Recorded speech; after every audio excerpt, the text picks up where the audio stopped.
आज हम पढ़ने वाले हैं इलेक्ट्रिक पोटेंशियल। ये हमारा इलेक्ट्रिसिटी वाला यूनिट, ये यूनिट नंबर 11 है, इसका लेक्चर नंबर 3 है ये।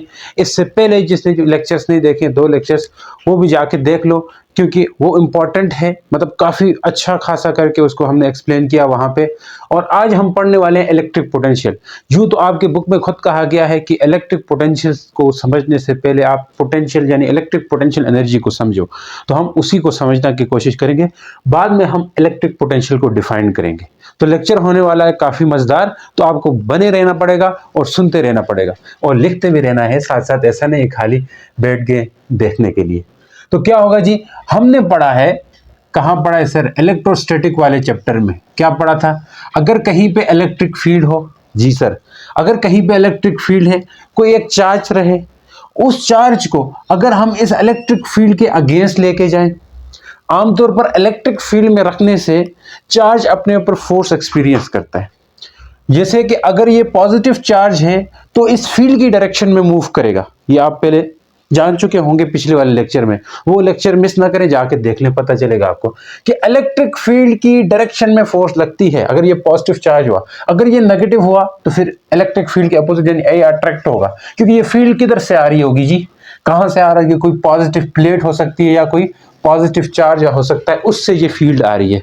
तो ये आगे भी पॉजिटिव है, ये भी पॉजिटिव अगर है, तो मींस दैट मीन कि ये रिपल्सिव फोर्स होगा। हम रिपल होने नहीं दे रहे हैं, बल्कि हम बाहर से एक एक्सटर्नल फोर्स लगा रहे हैं इस चार्ज के ऊपर। वो एक्सटर्नल फोर्स जो है, ध्यान से, वो एक्सटर्नल फोर्स आमतौर पर तो फोर्स एक्सपीरियंस करता है, लेकिन वो जो एक्सटर्नल फोर्स हम लगा रहे हैं वो इक्वल लगा रहे हैं क्यू ई के बराबर। मतलब इस चार्ज का मैग्नीट्यूड और इलेक्ट्रिक फील्ड के बराबर हम फोर्स लगाएंगे। तो फोर्स लगाएंगे, वर्क फोर्स लगाएंगे, और ये डिस्प्लेसमेंट भी करेगा। ऐसा है कि नहीं है? डिस्प्लेसमेंट करेगा। किसी एक पॉइंट तक अगर लेके आना है तो ये डिस्प्लेसमेंट भी करेगा। तो फोर्स लगी, डिस्प्लेसमेंट हुआ, तो वर्क हुआ, यानी कि एक्सटर्नल वर्क हुआ, बाहर से हमने वर्क किया। तो जो एक्सटर्नल वर्क है, याद रखें, जो एक्सटर्नल वर्क करते हैं हम बाहर से इस चार्ज को मूव करवाने के लिए, वही एक्सटर्नल वर्क जो है वो इलेक्ट्रिक पोटेंशियल एनर्जी की फॉर्म में स्टोर होता है। क्या मैं कह रहा हूं? कैसे होता है सर, हमें समझने हैं। कैसे होता है सर, हमें समझ नहीं आई। चलो मैं लिख देता हूं। अगर आप सोचें, ऐसे ही एक एनालॉजी सोचें, अर्थ है ये, जी सर अर्थ है। अर्थ के अगेंस्ट अगर किसी मैस को लेकर के जाते हो किसी खास हाइट पे, जी सर, अगर ये किसी खास हाइट पे किसी मैस को लेके गए हो, तो यहाँ पे आप जो वर्क करके लेके जाओगे, एक्सटर्नल वर्क करोगे ना, मतलब अर्थ तो इसको ऊपर जाने नहीं देती है, मतलब आप अर्थ के अपोजिट फोर्स लगा के उसको ऊपर की तरफ उठाते हो, अगेंस्ट वर्क करते हो। तो वहां पे अर्थ के केस में जो आप वर्क कर रहे होते हो ना, वो वर्क होता है जी ग्रेविटेशनल पोटेंशियल एनर्जी की फॉर्म में स्टोर होता है। ग्रेविटेशनल पोटेंशियल एनर्जी की फॉर्म में स्टोर होता है। तो ग्रेविटेशनल पोटेंशियल एनर्जी कहां से आती है? आपका किए हुए वर्क से आती है। सेम यही चीज चार्ज के केस में भी होगी। हम यहाँ फील्ड उस तरफ है, हम वर्क कर रहे हैं इस चार्ज के ऊपर, इस तरफ लेकर के आ रहे हैं, तो वही वर्क जो है, वो एक्सटर्नल जो वर्क है, वो इलेक्ट्रिक पोटेंशियल एनर्जी की फॉर्म में स्टोर होगा। ये चीज समझ आई क्या? ये चीज समझ आई क्या? अब बात क्या है कि दोनों में थोड़ा सा फर्क क्या है, ये थोड़ा जान लो, आपकी बुक में भी दिया हुआ है। ग्रेविटेशनल पोटेंशियल एनर्जी जो है, क्या मैं कह रहा हूं, ग्रेविटेशनल पोटेंशियल एनर्जी है, वो डिपेंड करती है बच्चों, किसके ऊपर डिपेंड करती है? Height of mess, height of mess from earth surface, from earth surface, earth surface से कितनी हाइट पे है, इसी पे डिपेंड करता है ग्रेविटेशनल पोटेंशियल एनर्जी। इसी बात पे डिपेंड करती है, यानी कि आप कितनी हाइट पे लेके जा चुके हो अगेंस्ट। सही है, सही है, सही है सर। यही चीज आप इलेक्ट्रिक पोटेंशियल एनर्जी पे बात करो, ये डिपेंड करती है किस चीज के ऊपर?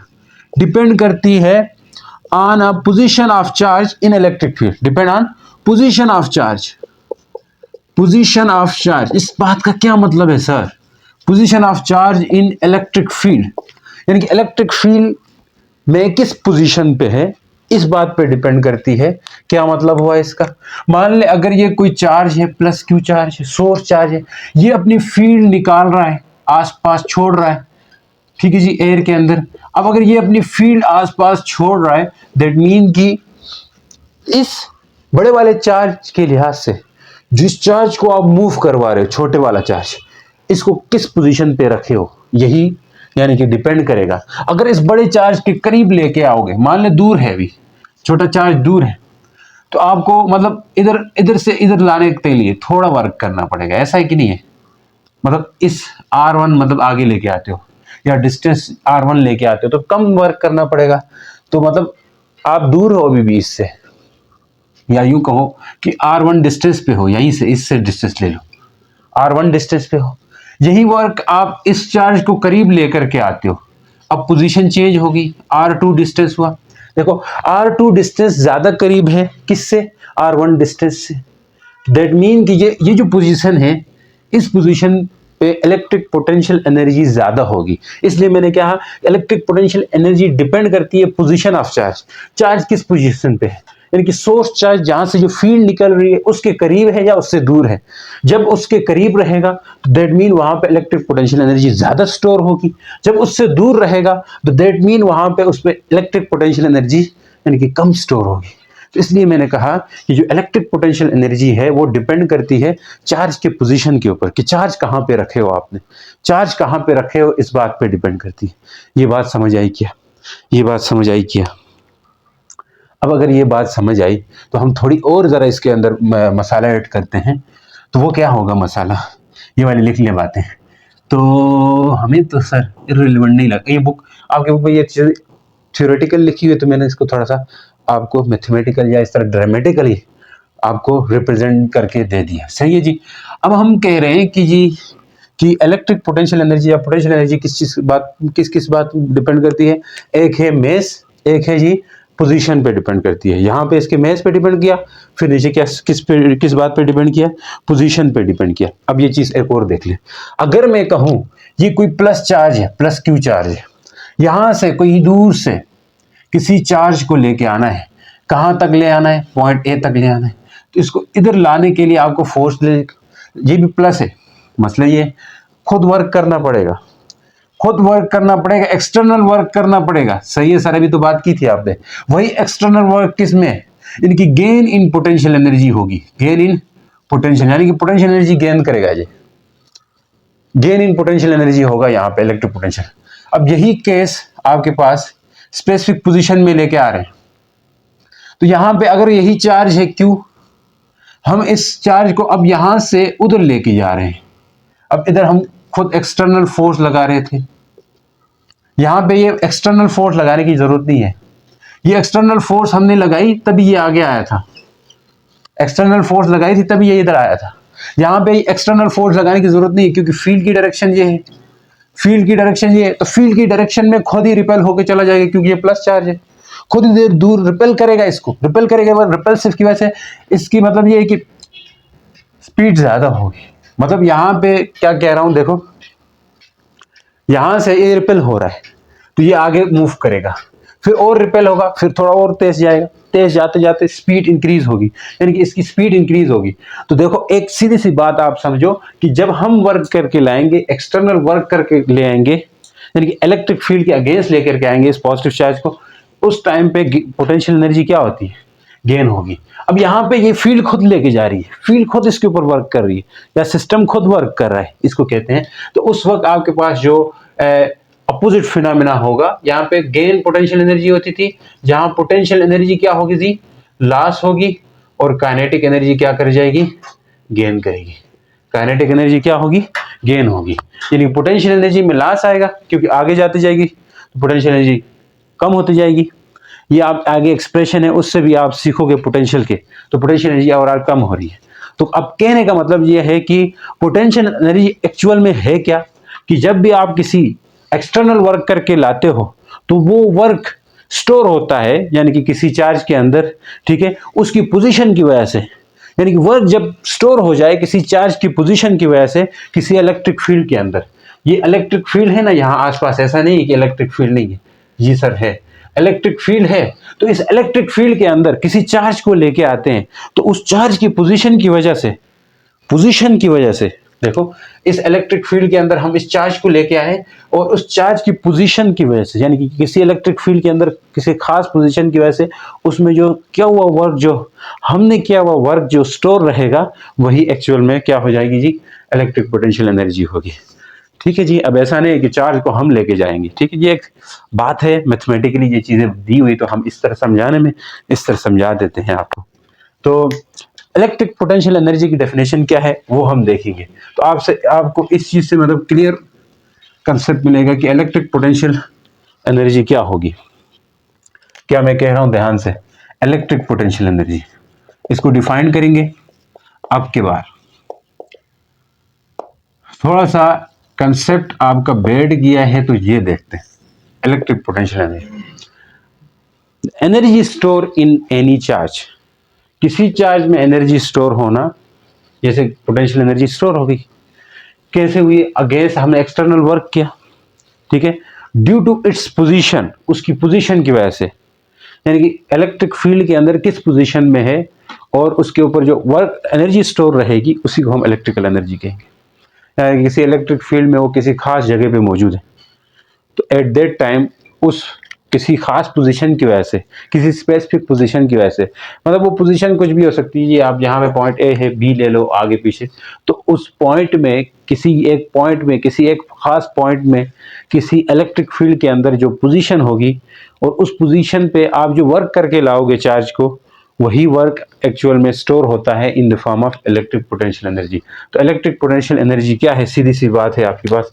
इलेक्ट्रिक पोटेंशियल एनर्जी को कैसे डिफाइन कर सकते हैं, the energy store in the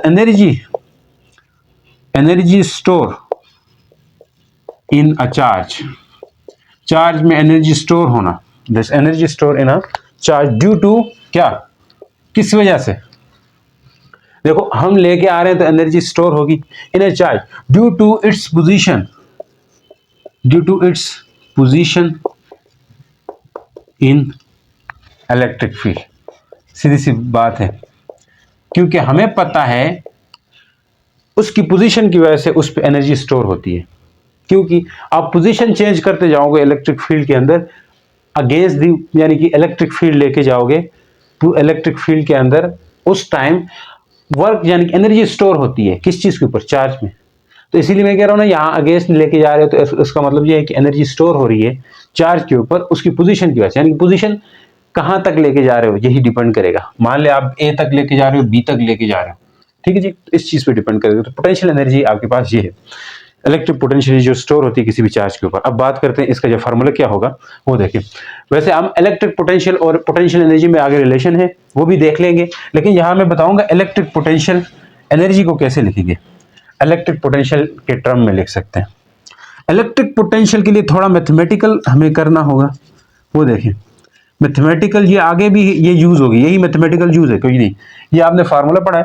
electric potential energy यानी कि work done per unit charge, तो हम इसको ऐसे भी कर सकते हैं, पोटेंशियल, इलेक्ट्रिक पोटेंशियल है, वी का मतलब है पोटेंशियल, ठीक है, या electric potential equal to work divided by charge, क्योंकि एक्चुअल में आप जब ये एनर्जी स्टोर करते हो किसी चार्ज के अंदर उसकी पोजीशन की वजह से उस टाइम वर्क कर रहे होते हो, आप क्या कर रहे होते हो, वर्क कर रहे होते हो। अब वही वर्क ही आपके पास पोटेंशियल एनर्जी के फॉर्म में स्टोर होता है कि नहीं होता है, होता है सर, वही वर्क ही आपके पोटेंशियल एनर्जी के फॉर्म में क्या होता है, स्टोर होता है, क्योंकि वर्क कर रहे हो आप, फील्ड है ये, फील्ड है ये, आप क्या कर रहे हो, वर्क कर रहे हो, अगेंस्ट लेके जा रहे हो, आपका एक्सटर्नल जो वर्क है वही आपका पोटेंशियल एनर्जी बना देगा, सही है। और वो किसी खास पोजीशन पे जो लेके जाओगे और वहां पे खास पोजीशन पे लेके जाओगे और उस पोजीशन पे लेके जाने से जो एनर्जी स्टोर हुई है, जो एनर्जी स्टोर हुई है उस चार्ज के अंदर, वही उसके पास इलेक्ट्रिक पोटेंशियल एनर्जी होगी। तो इसलिए हम कह सकते हैं इलेक्ट्रिक पोटेंशियल एनर्जी को, जो एनर्जी स्टोर हो रही है किसी चार्ज पर उसकी पोजीशन की वजह से, उसको हम क्या कहेंगे जी, इलेक्ट्रिक फील्ड के अंदर उसकी पोजीशन की वजह से उसे इलेक्ट्रिक पोटेंशियल एनर्जी कहेंगे। तो मैंने कहा ये जो है एक्सटर्नल वर्क है, यहाँ पे डब्ल्यू कौन सा वर्क है, एक्सटर्नल वर्क है, कौन सा वर्क है, एक्सटर्नल वर्क है। तो अगर ये एक्सटर्नल वर्क है तो ध्यान से, अगर ये एक्सटर्नल वर्क है तो ध्यान से, तो मैंने कहा V है इक्वल टू डब्ल्यू एक्सटर्नल लिख सकता हूं डिवाइडेड बाय Q। अब मैंने कहा जो डब्ल्यू एक्सटर्नल वर्क है वो एक्चुअल में U के बराबर होता है। सर ये U क्या होता है, इलेक्ट्रिक पोटेंशियल एनर्जी को जाहिर करने का तरीका है। इलेक्ट्रिक पोटेंशियल एनर्जी को हम U लिखते हैं, इलेक्ट्रिक पोटेंशियल एनर्जी को क्या लिखते हैं जी, U लिखते हैं। अब मैं इस डब्ल्यू एक्सटर्नल की जगह U लिख सकता हूं, जी सर बिल्कुल लिख सकते हैं। आप लिखिए U डिवाइडेड बाय Q, यहीं से आपके पास इलेक्ट्रिक पोटेंशियल एनर्जी के लिए एक एक्सप्रेशन बन जाएगी, ये एक्सप्रेशन हम आगे जब रिलेशन देखेंगे किसके बीच में, इलेक्ट्रिक पोटेंशियल और पोटेंशियल एनर्जी के बीच में, वहां पे भी ये यूज होगी। अच्छा, तो मैं अभी के लिए इसलिए बता रहा हूं ताकि इसकी यूनिट कैसे बनी है तो वो भी देख लो। वैसे दो यूनिट्स बनती है, एक यूनिट ये वाली है तो ये कैसे बनेगी, वो वाली है तो वो कैसे बनेगी। जॉल तो एक तो पता है ना, एनर्जी है तो जॉल यूनिट होगी। तो यहां से देख लो, वी क्यू रहेगा और ये यू रहेगा। देखो वी क्यू रहेगा और यू रहेगा, या इसको ऐसे भी लिख सकते हो, U equal to V Q. अब देखो वी तो आपके पास वोल्ट है, पोटेंशियल की यूनिट वोल्ट होती है, 10 क्लास में भी आपने पढ़ी होगी। तो इसकी यूनिट्स बनती है जनाब, यूनिट्स बनती है एक तो वोल्ट, वोल्ट वोल्ट लिख ले। चार्ज है, अगर ये कोई इलेक्ट्रॉन है तो इलेक्ट्रॉन वोल्ट, इसको क्या लिख सकते हो, इलेक्ट्रॉन वोल्ट इसकी यूनिट है, एक यूनिट। या फिर दूसरी जो यूनिट है जॉल, जो तो फेमस है, जॉल भी यूनिट कह सकते हैं किस चीज की, पोटेंशियल एनर्जी की। एनर्जी जो भी है उसकी यूनिट जॉल रहती है हमेशा। अब यहां से मैं एक चीज आपको बताना चाहूंगा, अगर इसको मैं इक्वेशन स्टार कहूं, ये जो इलेक्ट्रिक पोटेंशियल एनर्जी हमने बताई है आपको, ये इलेक्ट्रिक पोटेंशियल एनर्जी पॉजिटिव भी हो सकती है, नेगेटिव भी हो सकती है। अब देखने वाली बात है पॉजिटिव कब होगी, नेगेटिव कब होगी पोटेंशियल एनर्जी, वो भी आप चेक कर सकते हो कि प्लस कब होगी, नेगेटिव कब होगी इलेक्ट्रिक पोटेंशियल एनर्जी। तो वो जरा देख लें, बहुत आसान है।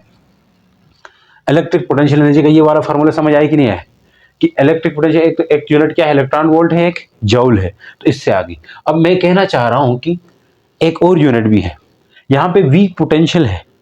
अगर हम पोटेंशियल किसी एक सिंगल सोर्स चार्ज या खाली चार्ज के लिए, अकेले चार्ज के लिए पोटेंशियल देखना चाहें तो उसके लिए ये फार्मूला होता है, हम आगे जाके ड्राइव भी करेंगे इस फार्मूले को। कौन सा फार्मूला है सर, V इक्वल टू क्या है बताओ, V इक्वल टू के क्यू बाई आर। सर ये क्यू क्या चीज है, के क्या क्या चीज है, के तो आप जानते हो परमिटिविटी ऑफ फ्री स्पेस है। अब देखो के ये आपके पास कांस्टेंट है, कोलम्बिक कांस्टेंट है ना, यानी कि अगर ये कोलम्बिक कांस्टेंट है तो किस स्पेस में, मीडियम में रहते हैं, उस बात पे डिपेंड करता है, ये आपको पता है। अब मैं कह रहा हूं अगर ये कोई चार्ज है, जी सर कोई चार्ज है, बिल्कुल है। अब अगर ये चार्ज है, इस चार्ज से किसी खास डिस्टेंस पे, यानी कि ए डिस्टेंस पे, यहाँ पे पोटेंशियल क्या होगा, पोटेंशियल दैट मीन कि यहाँ पे हम वर्क करें इस पॉइंट तक तो कितना, इस पॉइंट तक वर्क करें तो इस पॉइंट तक वर्क करें तो कितना एनर्जी स्टोर होगा पोटेंशियल के लिहाज से। उसके लिए एक फार्मूला है जी जनाब, वो होता है के क्यू बाई आर होता है।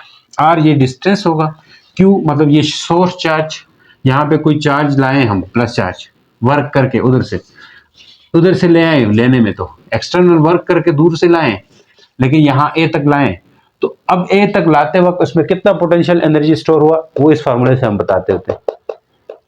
डायरेक्ट बता रहा हूँ लेकिन आगे थोड़ी सी कैलकुलेशन भी करेंगे। क्यों ऐसा कर रहा हूँ, मैं पूछना चाह रहा हूँ पोटेंशियल एनर्जी नेगेटिव कब होगी, पॉजिटिव कब होगी, वो बताना चाह रहा हूँ। अब मैं एक्सटर्नल वर्क करके यहाँ तक ला रहा हूँ, जी सर ला रहे हैं, तो अब मैं कैलकुलेट कर सकता हूँ कि कितना पोटेंशियल यहाँ पे इसका बना है। उसके लिए मुझे आर चाहिए होगा, डिस्टेंस चाहिए होगा, इससे सोर्स चार्ज जो चार्ज पड़ा हुआ है जिसके पास लेकर के आ रहे हैं, ये फिक्स चार्ज है, फिक्स है ना, इसको तो मूव नहीं करवाने, मूव इसको करवाने जिसको पे हमने वर्क करना। तो के आपके पास इनके बीच में मीडियम होगा, तो ओवरऑल आप पोटेंशियल निकाल सकते हो, V इसके बराबर होता है। अब अगर V इस चीज के बराबर है तो इस V वाली वैल्यू को, इस पूरी वैल्यू को V इक्वल टू इस थिंग मतलब V इक्वल टू के क्यू बाई आर को इस जगह में पुट कर सकता हूं, ये भी पोटेंशियल ही तो है, इस जगह पुट कर सकते हैं सर। तो ये क्या होगा, पोटेंशियल इक्वल टू V की जगह क्या लिखूं, के क्यू बड़ा फिर क्यू छोटा और नीचे आर होगा। तो एक फार्मूला ये भी बनता है पोटेंशियल एनर्जी का। अब यहीं से आपको पता चलेगा कि पोटेंशियल एनर्जी जो है, बहुत सारी चीजें पता चल रही है, डिक्रीज होता है डिस्टेंस के साथ, जितना दूर जाओगे पोटेंशियल एनर्जी डिक्रीज होगा। मतलब दूर कैसे, दूर जाते जाते एक इनफाइनाइट डिस्टेंस पे जाओ, यानी कि इन्फिनिटी पे जाओ, उस वक्त आपके पास पोटेंशियल एनर्जी जीरो होते हैं वहां पे।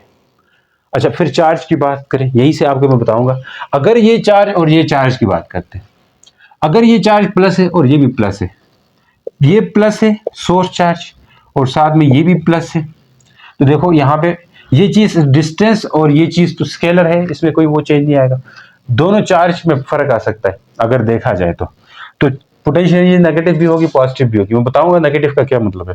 अब देखें प्लस है ये भी प्लस है, तो प्लस क्यू क्या होगा, मल्टीप्लाई करो जरा, प्लस क्यू तो ओवरऑल ये पॉजिटिव आएगा, यानी कि पोटेंशियल एनर्जी क्या होगी, पोटेंशियल एनर्जी क्या होगी, पॉजिटिव होगी। अगर माइनस क्यू रखो फिर माइनस क्यू रखो, माइनस माइनस प्लस होता है, तो आज इस दफा भी पॉजिटिव आएगी पोटेंशियल एनर्जी। यानी कि अगर सिमिलर चार्जेस हो, रिपल्सिव फोर्स हो रही हो, तो उस वक्त पोटेंशियल एनर्जी पॉजिटिव होती है। देखो जब रिपल्जन होगी उस वक्त आप वर्क करोगे बेसिकली।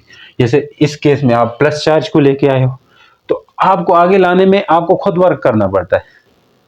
ठीक है जी, आपको वर्क और एनर्जी देनी पड़ रही है। इसका मतलब है जो पोटेंशियल एनर्जी उस चार्ज के अंदर, जिस चार्ज को लेके आ रहे हो, उस चार्ज के अंदर एनर्जी स्टोर हो रही है और जमा हो रही है, एनर्जी जमा हो रही है।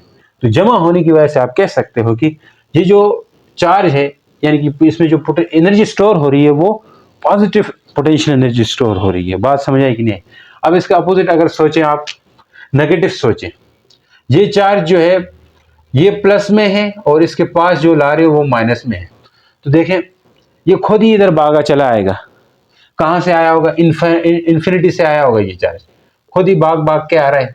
और इन्फिनिटी पे इसके पास, यानी कि चार्ज क्या था, इसके पास जो है ना जीरो थी पोटेंशियल एनर्जी, खुद ही ये अट्रैक्ट सिस्टम खुद ला रहा है, सिस्टम खुद ला रहा है। तो मींस यानी कि सिस्टम खुद ला रहा है, उस वक्त आपके पास ये प्लस है और ये माइनस है, तो प्लस माइनस माइनस होता है, पोटेंशियल एनर्जी क्या होगी? नेगेटिव होगी। जब डिफरेंट चार्जेस होंगे पोटेंशियल एनर्जी नेगेटिव होगी। ये आपके एमसीक्यूज पूछ सकते हैं, सेम चार्जेस के लिए पोटेंशियल एनर्जी क्या होगी, अपोजिट चार्जेस के लिए क्या होंगे। अगर इसी तरह ये नेगेटिव हो ये पॉजिटिव हो, तब पोटेंशियल एनर्जी क्या होगी जरा बताओ? पॉजिटिव होगी। नेगेटिव होगी जी, पॉजिटिव बोल रहे हैं सर, नेगेटिव हो जाएगी, समझ आएगी? नेगेटिव पोटेंशियल एनर्जी होगी। ठीक है जी, नेगेटिव पोटेंशियल एनर्जी होगी। सेम यही चीज आप समझ सकते हो यहीं से। पहले पोटेंशियल एनर्जी क्या थी? नेगेटिव, यानी कि जीरो थी। ये आगे आते जाएगा, आते जाएगा तो और अट्रैक्ट होगा, बल्कि इसमें एनर्जी स्टोर ही नहीं होगी, काइनेटिक एनर्जी गेन करता जाएगा, स्पीड बढ़ती जाएगी इस चार्ज की। तो पोटेंशियल एनर्जी पहले जीरो थी, लेकिन उससे भी कम हो रही है, बल्कि उल्टा काइनेटिक एनर्जी गेन हो रही है, क्योंकि फोर्स ऑफ अट्रैक्शन बढ़ रही है आगे आते आते। समझ आएगी? नहीं आएगी? नेगेटिव के केस में। अपोजिट चार्जेस केस में ऐसे होता है, अट्रैक्टिव फोर्स होती है तो सिस्टम खुद वर्क करता है। तो सिंपल सी चीज ये समझ लें आप, सिस्टम खुद लेके आए, हमें चार्ज को पुश करना ना पड़े, फोर्स लगाना ना पड़े, उस वक्त आपके पास पोटेंशियल एनर्जी यानी कि नेगेटिव होगी। अदरवाइज जब हमें वर्क करना पड़ता है यहाँ पे, तो उस वक्त हमें यानी कि पोटेंशियल एनर्जी की वैल्यू क्या मिलती है? नेगेटिव, पॉजिटिव मिलती है। उम्मीद करता हूँ समझ आ रही है जी। अब बात करते हैं किस चीज के ऊपर करेंगे, एक मिनट चलिए, क्या है मिटा देते हैं हम इसको। अच्छा, अब बात करते हैं खाली इलेक्ट्रिक पोटेंशियल, जो असल काम है उसके ऊपर बात करते हैं। अब यही चीज हमने कहा इन्फिनिटी से लेके आ रहे हैं। इन्फिनिटी पे हमने कहा यानी कि पोटेंशियल भी जीरो होगा, आर भी मतलब बहुत दूर होता है, आर इन अनडिफाइंड होता है, आर बहुत दूर है, मतलब रेडियस बहुत ज्यादा होता है, उस वक्त पोटेंशियल एनर्जी भी यानी कि जीरो होती है इन्फिनिटी पे। इस फार्मूले से आप कह सकते हो, देखो आर बहुत ज्यादा है, कितना ज्यादा? 10 किलोमीटर, 1000 किलोमीटर, मतलब बहुत ज्यादा है। तो इसलिए आप कह सकते हो कि अनडिफाइंड मतलब बहुत बड़ा है, तो बहुत बड़ी वैल्यू को डिवाइड करो तो छोटा आंसर आएगा, इसलिए पोटेंशियल एनर्जी जीरो मानते हैं इन्फिनिटी पे।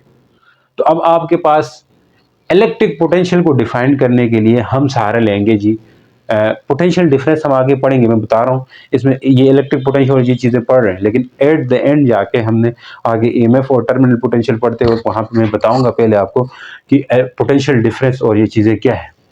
तो अब बताना चाहूंगा मैं, एक चार्ज को लेके आना चाहेंगे, फिर हम रिलेशन भी देखेंगे, इलेक्ट्रिक पोटेंशियल क्या होगी ये देख लें, आपके बुक के मुताबिक ही चल रहे हैं। अच्छा, कहीं तो नहीं भाग रहे हम, कहीं तो नहीं भाग रहे हम।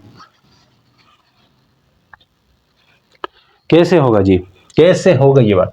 इलेक्ट्रिक पोटेंशियल क्या है? अब मान ले हमारे पास कोई एक चार्ज है, जी सर है, हमने किसी चार्ज को लेके आना है इंफिनिटी से, यहां इंफिनिटी है, इधर से किसी चार्ज को ले आए हम ऐसे इस डिस्टेंस तक वर्क करके। कैसे लाए? एक्सटर्नल वर्क करके।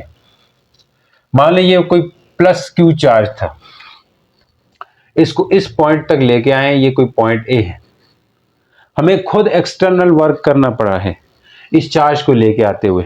ऐसा है क्योंकि इसकी फील्ड है यहाँ पे, मतलब इस चार्ज की फील्ड आसपास है जी, बिल्कुल है, इस चार्ज की फील्ड्स हैं, इस फील्ड में हम लेके आ रहे हैं, लेकिन इस क्यू चार्ज को लेके आए, प्लस क्यू चार्ज, हमें खुद वर्क करना पड़ेगा। मैंने अभी कहा था ना, यानी कि पोटेंशियल एनर्जी पॉजिटिव होगी, हम खुद वर्क करके ला रहे हैं, तो इसलिए पोटेंशियल एनर्जी क्या है, पॉजिटिव है। तो किसी एक पॉइंट पे हम इलेक्ट्रिक पोटेंशियल को हम डिफाइन करना चाहते हैं, तो हम एक पोटेंशियल, यहाँ पे जो पोटेंशियल होगी वो VA है मान लें, और यहाँ पे जो पोटेंशियल है वो इन्फिनिटी है, इसको जीरो लिया जाता है, पोटेंशियल जीरो हो जाता है इन्फिनिटी पे, क्योंकि डिस्टेंस ही बहुत दूर हो जाता है ना, इसलिए तो इन्फिनिटी पे क्या हो जाएगा, जीरो हो जाएगा पोटेंशियल। अब इन्फिनिटी से हमने ए तक लाना है, तो हम इसको डिफाइन करेंगे कैसे, कि जब भी हमारे पास work done at a point, यानी electric potential at a point A, specific point है, यानी कि electric potential at point A को डिफाइन करना चाहिए, यानी पॉइंट ए पे जो इलेक्ट्रिक पोटेंशियल है उसको डिफाइन करना चाहते हैं।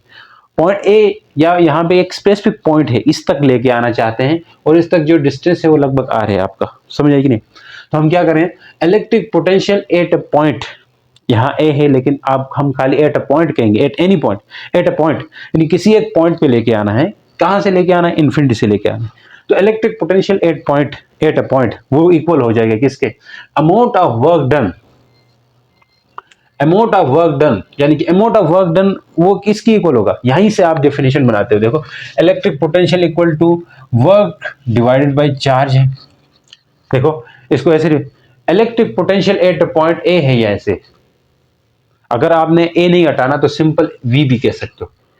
Electric potential at point A is equal to amount of work done per unit charge, work done per unit charge, ये यूनिट चार्ज है कोई, सही है, work done per unit charge, ये किसकी equal, electric potential at point A is equal to amount of work done per unit charge, यानी कि to bring a unit positive charge, यानी हम की work done per unit charge है, to move या to bring a positive charge from infinity, infinity से लेके आ रहे हैं, कि कैसे ले आ रहे हैं, इन्फिनिटी से लेके आ रहे हैं टू, यानी कि दैट पॉइंट, ठीक है जी, अगेंस्ट द इलेक्ट्रिक फील्ड लेके आ रहे हैं, ऐसा नहीं है कि इलेक्ट्रिक फील्ड इधर है ना, तो इलेक्ट्रिक फील्ड के अगेंस्ट भी लेके आ रहे हैं, ये चीज नहीं समझ आई होगी, देख लें, इसलिए बार बार रिपीट कर रहा हूं, electric potential at a point ए, यानी कि पॉइंट ए पे जो इलेक्ट्रिक पोटेंशियल है वो इक्वल होगा किस चीज के, amount of work done per unit charge, पर यूनिट चार्ज, यहां तक बात करना काफी नहीं, आप मैट्रिक में ऐसे करते थे,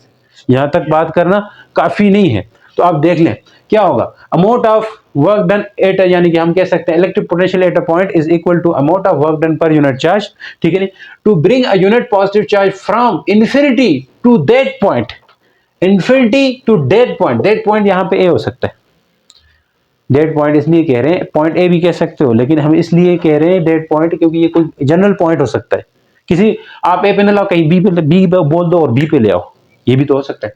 to that point against the electric field, sir क्यों अगेंस्ट द इलेक्ट्रिक फील्ड बोल रहे हैं, देखो इलेक्ट्रिक फील्ड के अगेंस्ट तो ला रहे हैं, तभी तो इसमें वर्क डन स्टोर हो रहा है, पोटेंशियल एनर्जी स्टोर हो रही है, तो खुद तो नहीं हो रहा ना, एक्सटर्नल वर्क करना पड़ रहा है, ठीक है, अगेंस्ट द इलेक्ट्रिक फील्ड। अच्छा, इस चार्ज को लाते वक्त ये ख्याल रखना है कि keeping the charge in electrostatic equilibrium, अब इस चार्ज को लेके आ रहे हैं लेकिन इलेक्ट्रोस्टैटिक इक्विलिब्रियम में लेके आएंगे, इलेक्ट्रोस्टैटिक इक्विलिब्रियम क्या होगी, यानी ये चार्ज आगे आते वक्त ये स्पीड अप नहीं होना चाहिए, क्या नहीं होना चाहिए, स्पीड अप नहीं करना चाहिए, कांस्टेंट, मतलब फिर क्या करना चाहिए, कांस्टेंट स्पीड कहें या कांस्टेंट वेलोसिटी से आना चाहिए।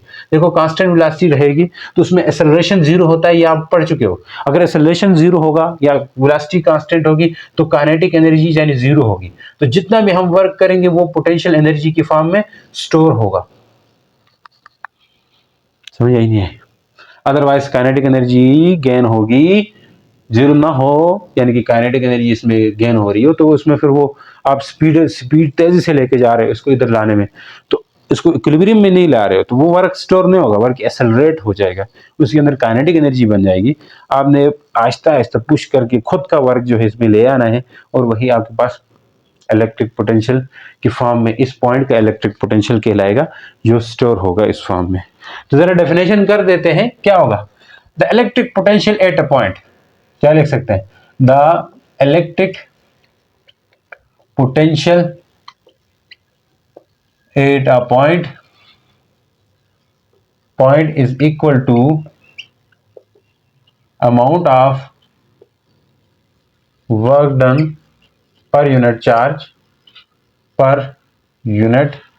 चार्ज टू मूव या to bring from infinity to bring from infinity to that point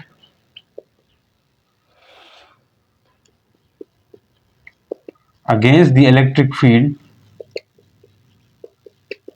keeping the charge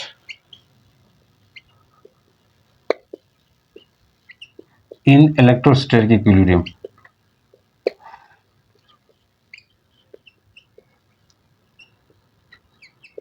समझ आई कि नहीं आई?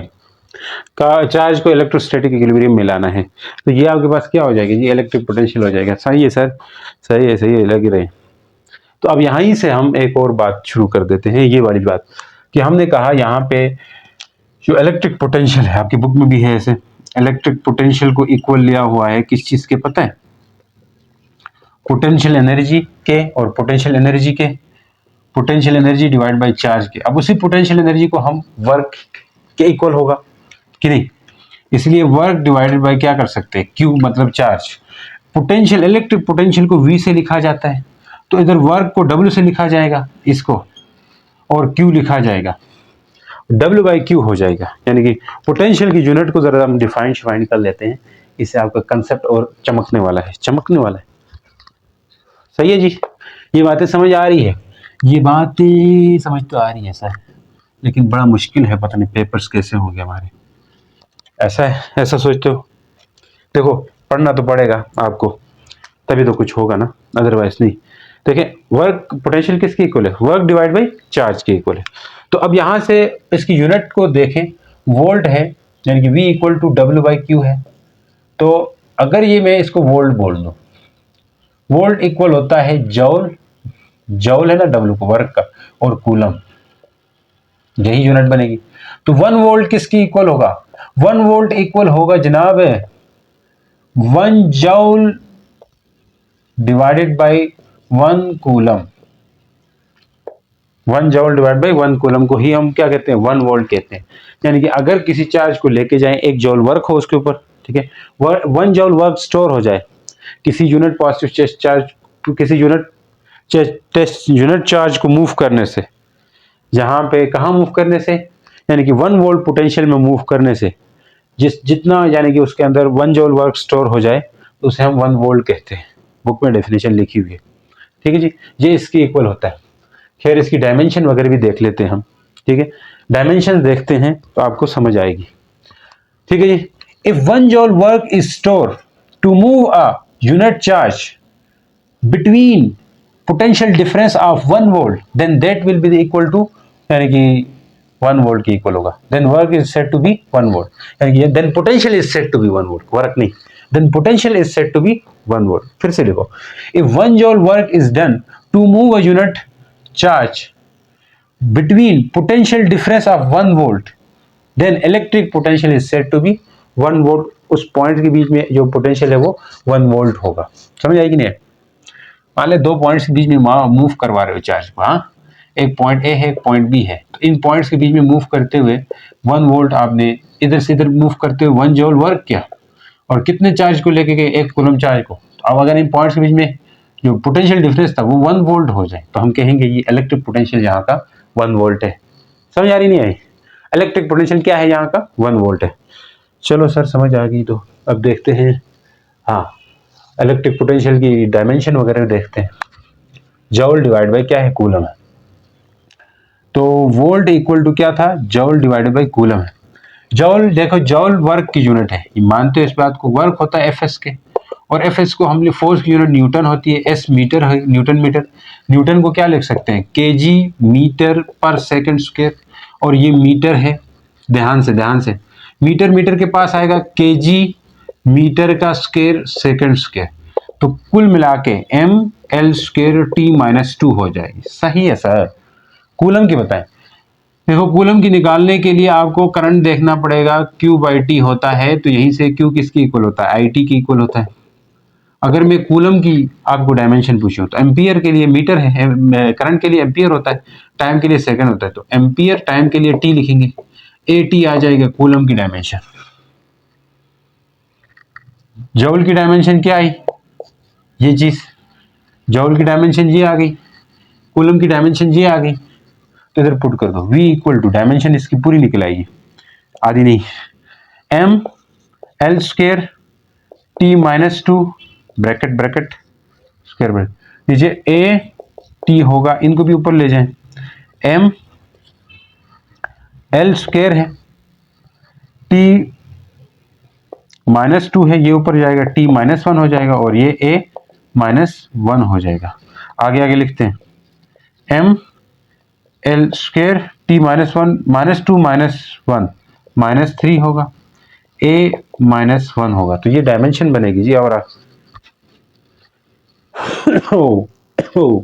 खवा खवा सही है जी, कोई बात नहीं, बने रहना। इलेक्ट्रिक पोटेंशियल को तो हमने पढ़ लिया, अब इलेक्ट्रिक पोटेंशियल के और फार्मूले भी हैं। कैसे फार्मूले? इलेक्ट्रिक फील्ड की टर्म में लिखने का फार्मूला है, फिर इलेक्ट्रिक पोटेंशियल को as a single source charge के लिए लिखने के लिए फार्मूला है, फिर electric potential more than one charges हो उनके लिए इलेक्ट्रिक पोटेंशियल का फार्मूला क्या होगा, ये सब हम डिस्कस करने वाले हैं। सही है जी। Sir sir sir sir sir sir sir sir sir sir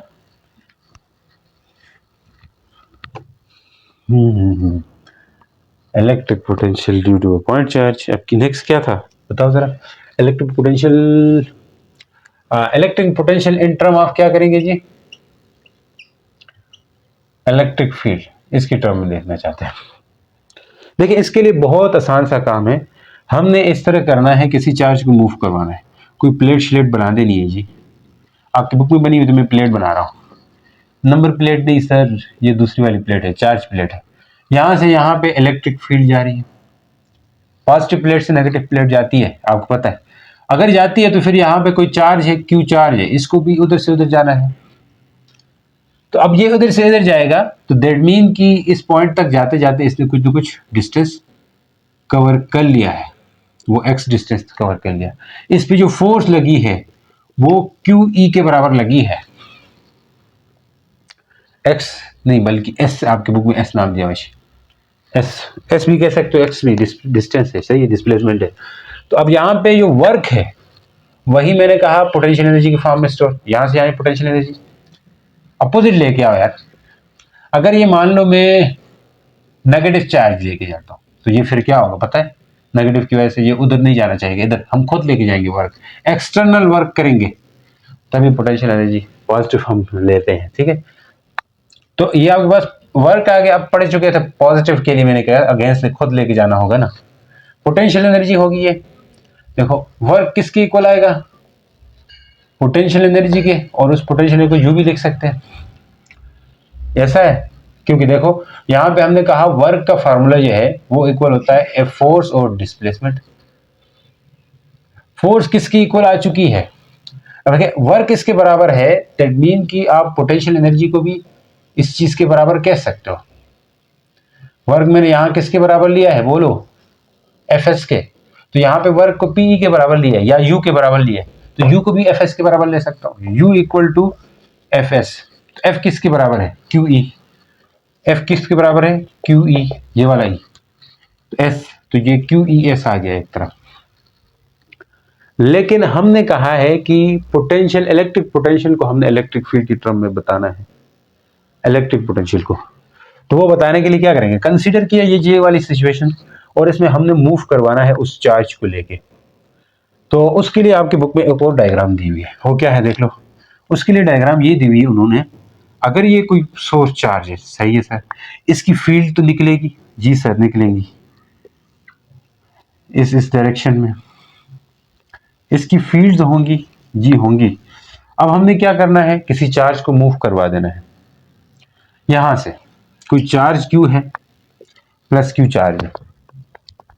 अब अगर इस चार्ज को हम मूव करवाएंगे इस तरफ, खुद तो नहीं आएगा ना, ये प्लस है इधर, खुद नहीं आएगा, हम खुद लेके आएंगे बाहर से और ये डिस्प्लेसमेंट करेगा यहां से यहां तक, आर डिस्प्लेसमेंट कर रहा है, आर डिस्प्लेसमेंट तक लेके आना है और फोर्स इस डायरेक्शन में लग रही है, हम अगेंस्ट लेके आ रहे हैं।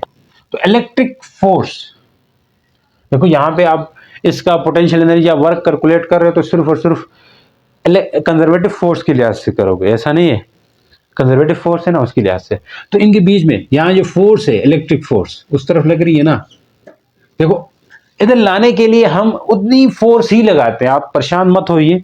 मैं कहता होता हूँ कभी कभी आप यहाँ पे मैंने कहा उधर लेके जाने के लिए मैंने इतनी फोर्स लगाई, यही तो कहा था।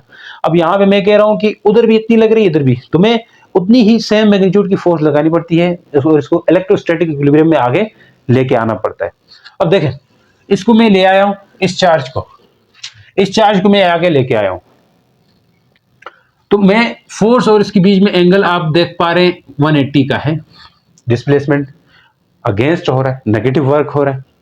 तो इसके बीच में आप एंगल अगर देख रहे हैं तो मेरा पोटेंशियल का फार्मूला मेरे पास क्या था, W इक्वल टू क्या था जी, वर्क डिवाइडेड बाई क्या था, वर्क डिवाइडेड बाई चार्ज था, ऐसा था ना। अब वर्क का फार्मूला हमें पता है, वर्क किस चीज की इक्वल होगा, क्योंकि R है और फोर्स F है, तो वर्क को मैं लिख सकता हूं इस इक्वेशन के लिहाज से, जो वर्क है वो F डॉट R होगा, FE डॉट R होगा, इलेक्ट्रिक फोर्स है, डॉट R ये डिस्प्लेसमेंट है। तो इस केस में इस केस में आपके बुक में दी हुई है, FE किसके बराबर है बोलो, FE को लिखते हैं QE और R डॉट R कर सकते हैं, डॉट प्रोडक्ट हटाओ दी, हटाने से क्या आएगा, cos QE R cos 180, ऐसा है, cos 180 होगा। तो वर्क इक्वल आ जाएगा जनाब QE R cos 180 -1 होता है, चेक करो, माइनस QE R हो गया, तो वर्क इसके बराबर आ गया। इस इक्वेशन 1 में पुट करो, तो मैं इलेक्ट्रिक पोटेंशियल को इलेक्ट्रिक फील्ड की टर्म में निकालना चाहता हूँ, इसमें पुट करो, तो V इक्वल आना है, इसके लिए क्या लिख सकते हैं, minus QE R divided by Q, तो Q कट जाएगा, तो पोटेंशियल एनर्जी आ गया ER करके इन टर्म ऑफ इलेक्ट्रिक फील्ड। समझ आ रही नहीं, इलेक्ट्रिक फील्ड में की टर्म में पोटेंशियल एनर्जी का फार्मूला आ गया, कैसे कैसे चीजें देखनी पड़ रही हैं, सही है। हाय हाय हाय हाय हाय हाय हाय, ये था आपके पास electric potential energy electric field की टर्म में इस तरह। अब नेक्स्ट आपके पास आएगा इलेक्ट्रिक फील्ड, इलेक्ट्रिक पोटेंशियल को हम लिखेंगे किस में, फॉर सिंगल सोर्स चार्ज की टर्म में लिख लेंगे, यानी कि फॉर सिंगल